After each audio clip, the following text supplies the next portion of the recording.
नमस्कार सर्वांना, श्री स्वामी समर्थ. मी स्वाती आपल्या स्वामीचरणी यूट्यूब चॅनलमध्ये अगदी मनापासून स्वागत करते. माहिती बघणार आहोत की घरच्या घरी आपण रुद्राभिषेक कसा करायचा आहे. कारण श्रावण महिना सुरू झाला आहे आणि देवादिदेव महादेव यांची एक अतिप्रिय सेवा ती म्हणजे रुद्राभिषेक. तर हा रुद्राभिषेक आपल्याला का करायचा आहे, त्याचे काय फायदे आहेत, कुठल्या नियमांचं आपल्याला पालन करायचं आहे, ही संपूर्ण माहिती आपल्याला मी या व्हिडिओमध्ये देणार आहे. तर बघा, रुद्राभिषेक का केला जातो. आपल्या घरामध्ये जर सततचं आजारपण असेल, आर्थिक अडचणी असतील, वास्तुदोष असेल, ग्रहदोष असेल, सतत भांडणं क्लेश असतील किंवा बाहेरची भूतबाधा असेल, विवाह न जमणे अशी कुठलीही समस्या असेल आणि बऱ्याच वेळेला घरामध्ये पुरुष लोक व्यसन करतात, असं कुठलंही जर खूप मोठ्या प्रमाणात एखाद्या व्यक्तीला व्यसन असेल तर त्या व्यसन मुक्तीसाठी आपण हा रुद्राभिषेक करायचा आहे. एखाद्या व्यक्तीला एखादी गोष्टीचा जास्त प्रमाणात त्रास असेल तर आपण हा सलग 41 दिवसही करू शकतो. आता श्रावण महिना आहे तर आपण सलग 41 दिवस असा रुद्राभिषेक करायचा आहे आणि जे अभिषेक केलेले तीर्थ आहे तर त्या बाधित व्यक्तीला ते जर प्यायला दिलं आपण तर हळूहळू त्याचा त्रास कमी होऊन तो नष्ट होतो. तर कुठलाही आजारपण किंवा कुठलं इतर काही त्रास असेल तर आपण हे असं 41 दिवसाची सेवाही करू शकतो. तर बघा, ही सेवा आपण पूर्ण श्रावण महिना तर करू शकतो, पण प्रत्येक महिन्याला शिवरात्री येते किंवा प्रदोष येतो, भूम प्रदोष असतो, शनी प्रदोष असतो. या प्रदोषच्या दिवशी सुद्धा आपल्याला ही सेवा करता येते आणि महादेवांची सेवा ही प्रदोष काळात केली तर अधिक फलदायी ठरते. पण जर आपल्याला वेळ नसेल तर आपण दिवसभरामध्ये कधीही करू शकतो आणि जर शक्य असेल तर प्रदोष काळामध्ये अवश्य करावी. या सेवेसाठी अमुक एक मुहूर्तच बघायला पाहिजे असं काही नाही. जर तुम्हाला त्रास खूप असेल तर तुम्ही कुठल्याही दिवशी हा असा रुद्राभिषेक करू शकता. हा रुद्राभिषेक स्त्री पुरुष हे दोघेही करू शकतात. फक्त स्त्रिया करत असतील तर त्यांनी शक्य असेल तर पांढरी साडी घालावी, कपाळाला भस्म लावावं, महादेवांना नमस्कार करावा. कारण भस्म हे महादेवांना प्रिय आहे तर ते कपाळी लावून आपण रुद्राभिषेकाचं पठण करावं. पुरुष करणार असतील तर त्यांनी पण धूत वस्त्र घालावेत आणि कपाळाला भस्म लावावं. दोन्ही दंडांना पुरुषांनी पण भस्म लावावं. जी पण व्यक्ती रुद्राभिषेकाची सेवा करणार आहे तर त्या व्यक्तीने त्या दिवशी मांसाहार करायचा नाही आहे, परान्न वर्ज्य आहे, ब्रह्मचर्याचं पालन करायचं आहे. परान्न म्हणजे दुसऱ्याच्या घरचं आपल्याला खायचं नाही आहे, आपण घरी बनवलेलंच अन्न आपल्याला सेवन करायचं आहे. आणि या दिवशी उपवास करायला हवा असं काही नाही आहे. आपल्याला एक असा अभिषेक तामण लागेल, एक अभिषेक पात्र लागेल आणि पिंड लागेल. आपल्याला दही, दूध, तूप, मध, साखर हे पंचामृत बनवण्यासाठी या पण गोष्टी लागतील. आपण सेपरेट पण या वस्तू वाहणार आहोत. जर शक्य झालं तुम्हाला तर उसाचा रस पण आपण अर्पण करू शकतो.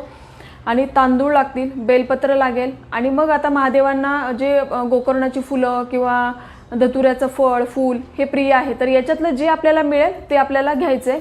आणि आपण काही नाही मिळालं तरी आपण पाण्याने पण अभिषेक करू शकतो. म्हणजे असं काही नाही की या गोष्टीच हव्या, साध्या पाण्याने पण आपल्याला रुद्राभिषेक करायचा आहे. आणि पाण्यानेच शक्यतो करा, कारण काय होईल की ते पाणी आपण साठवून ठेवू शकतो आणि जी बाधित व्यक्ती आहे त्याला आपण दररोज थोडं थोडं प्यायला देऊ शकतो. म्हणजे मी रुद्राभिषेक करून दाखवणार आहे की आपण कसा करावा. त्याच्यामध्ये जर तामणामध्ये पाणी जास्त झालं तर ते कसं आपल्याला फुलपत्राने काढून घ्यायचं हे सगळं मी दाखवणार आहे. असा रुद्राभिषेक आपण अगदी साध्या पद्धतीने आपल्या देव्हाऱ्याच्या समोरच बसून एक चौरंग किंवा पाट घ्यावा, त्याच्यावरती आपण पिंड ठेवायची आहे तामणामध्ये आणि मग गळतीच्या साह्याने अभिषेक करायचा आहे. गळतीची धार थोडीशी बारीक ठेवा, कारण काय होतं सारखं जर आपल्याला अभिषेक करायला वेळ लागतो बऱ्यापैकी आणि मग ते तामण भरत राहतं तर त्याच्यातलं पाणी आपण काढू शकतो, पण खूप पण जास्त धार असेल तर ते वरचेवर भरत राहील. तर धार थोडीशी बारीक ठेवा जेणेकरून आपल्याला शांततेत पठण करता येईल. आणि वेगळी अशी काही खूप पूजा मांडणी करायची गरज नाही आहे. आपण जिथे अभिषेक करणार आहोत तिथे फक्त आपल्याला तेलाचा किंवा तुपाचा दिवा लावून घ्यायचा आहे आणि तुमच्या इच्छेप्रमाणे तुम्ही सजावट करू शकता. म्हणजे अभिषेक केल्यानंतर आपण जी पण सजावट करणार ते रात्रभर तसंच ठेवू शकतो आणि दुसऱ्या दिवशी याची उत्तर पूजा वगैरे काही नसते. शिवपिंडी आहे ती काढून घ्यायची आणि ती देवाऱ्यामध्ये ठेवून द्यायची किंवा तुम्ही अभिषेक झाल्यावर लगेच पण हे देवाऱ्यामध्ये ठेवू शकता. पण म्हणजे संकल्प कसा करायचा त्याचा डिटेल व्हिडिओ मी आपल्या चॅनलवर दिला आहे, तर तो नक्की बघा आणि त्याप्रमाणे तुम्ही संकल्प करून सुद्धा ही सेवा करू शकता. आणि खूप जर त्रास असेल तर सलग 41 दिवस पण तुम्ही ही सेवा करू शकता. तर 41 दिवस करताना काही नियमांचं पालन करायचं आहे. सलग 41 दिवस जर करणार असाल तर तुम्हाला पराण्य वर्ज्य आहे, ब्रह्मचर्याचं पालन करावं लागेल, मांसाहार करता येणार नाही. म्हणजे जी व्यक्ती ही सेवा करणार आहे त्या व्यक्तीला या नियमांचं पालन करायला लागेल आणि आपल्याला घरचंच अन्न ग्रहण करायचं आहे, उपवास वगैरे करायची गरज नाही आहे. आणि बघा, जर एखाद्या व्यक्तीला दारूचं वगैरे असं व्यसन असेल तर तो व्यक्ती त्या दिवशी जरी दारू पिऊन आलेला असेल तरी आपल्याला हे तीर्थ अभिषेक केलेलं त्या व्यक्तीला आवर्जून द्यायचं आहे. म्हणजे त्यांनी जरी व्यसन केलेलं असलं तरी त्या दिवशी पण आपल्याला हे तीर्थ द्यायचे, म्हणजे दररोजच त्या व्यक्तीला द्यायचे आणि त्या व्यक्तीला हे सांगायची गरज नाहीये, आपण पाण्यात मिक्स करून किंवा साधं पाणी म्हणून पण ते देऊ शकता. नित्यसेवेच्या पुस्तकामध्ये आहे ते स्वामी स्तवन आपल्याला 1 वेळा वाचायचे आणि 1 माळ आपल्याला श्री स्वामी समर्थ मंत्र 1 माळ करायची आणि नंतर मग आपल्याला पुढची सेवा करायची. या सगळ्या सेवा मी आपल्याला डिस्क्रिप्शनमध्ये देणार आहे, तर त्याप्रमाणे आपल्याला क्रमशः एक सेवा करायची. तर बघा इथं असा एक छोटासा मी पाठ घेतलाय. तुम्ही चौरंगही घेऊ शकता. मी चौरंगावर सत्यनारायण पूजा मांडली आहे, त्याच्यामुळे मी असा एक पाठ घेतलाय.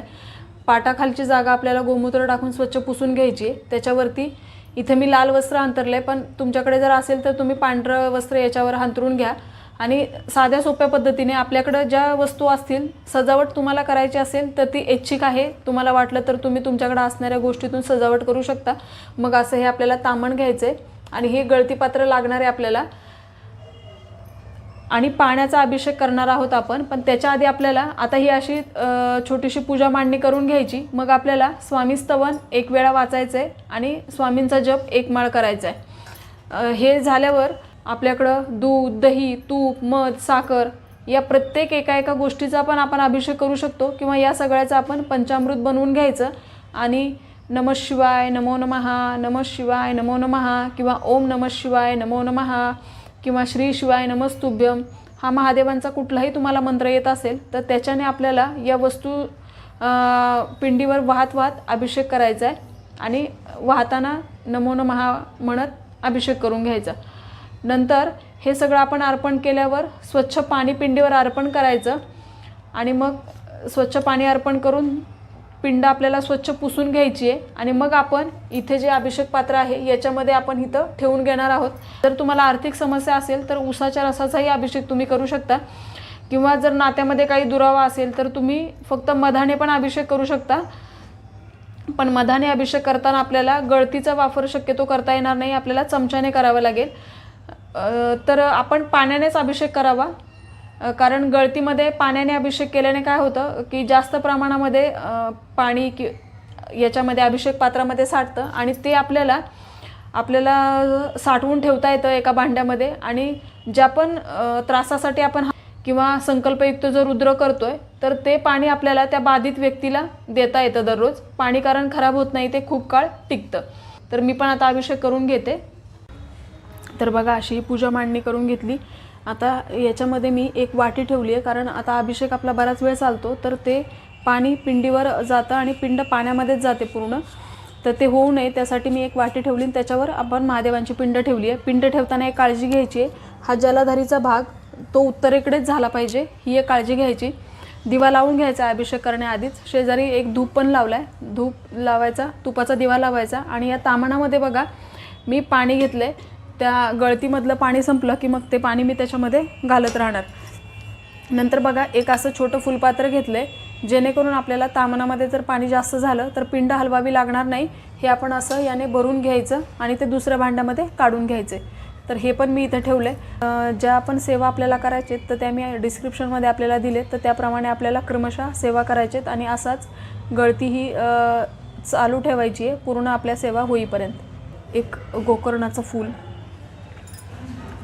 असं 3 हे असणारं आपल्याला बेलपत्र घ्यायचं आहे, 3 पानं असणारं बेलपत्र घ्यायचं आहे आणि त्याला जी मागे गाठ असते ती आपल्याला काढून घ्यायची आहे. बघा मी गाठ काढली आहे त्याची, तर अशी ही गाठ आपल्याला काढून घ्यायची आणि असं आपल्याला हे बेलपत्र व्हायचं आहे. नंतर हे फळ यापैकी आपल्याला जे पण काही मिळेल तर ते आपल्याला इथे आणायचं आहे आणि मग अभिषेक झाल्यावर आपल्याला हे सगळं महादेवांच्या पिंडीवर अर्पण करायचं आहे. अभिषेक करताना आपल्याला पुढील सेवा करायच्या आहेत. गणपती अथर्व शीर्ष 1 वेळा, शिव महिम स्तोत्र 1 वेळा, श्री राम रक्षा स्तोत्र 1 ते 9 श्लोक पर्यंत आपल्याला म्हणायचे. श्री रुद्र अध्याय चमक आणि नमक हे पूर्ण वाचायचे. शिवकवच 1 वेळा वाचायचे. शिव गायत्री मंत्र 11 वेळा म्हणायचा. महामृत्युंजय मंत्र 11 वेळा, वेदोक्तपण आणि पंचप्रमणयुक्त पण दोन्ही आपल्याला 11 वेळा म्हणायचे.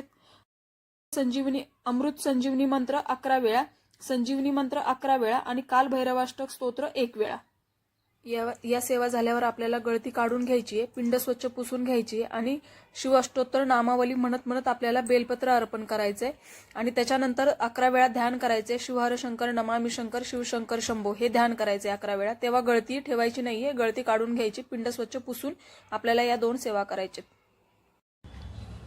तर बघा आता सगळे मंत्र म्हणून झालेत, सगळी सेवा करून झाली. आता फक्त आपल्याला शिव अष्टोत्तर नामावली म्हणत म्हणत बेलपत्र अर्पण करायचे. तर आता मी याच्यातून गळती काढून घेते, पिंड स्वच्छ पुसून घेते आणि जे आता अभिषेक केलेलं पाणी तीर्थ आहे ते आपल्याला एका भांड्यामध्ये भरून ठेवायचे. आता पिंड पुसून त्याला भस्म वगैरे लावून मग आपल्याला शिव अष्टोत्तर नामावली म्हणायची.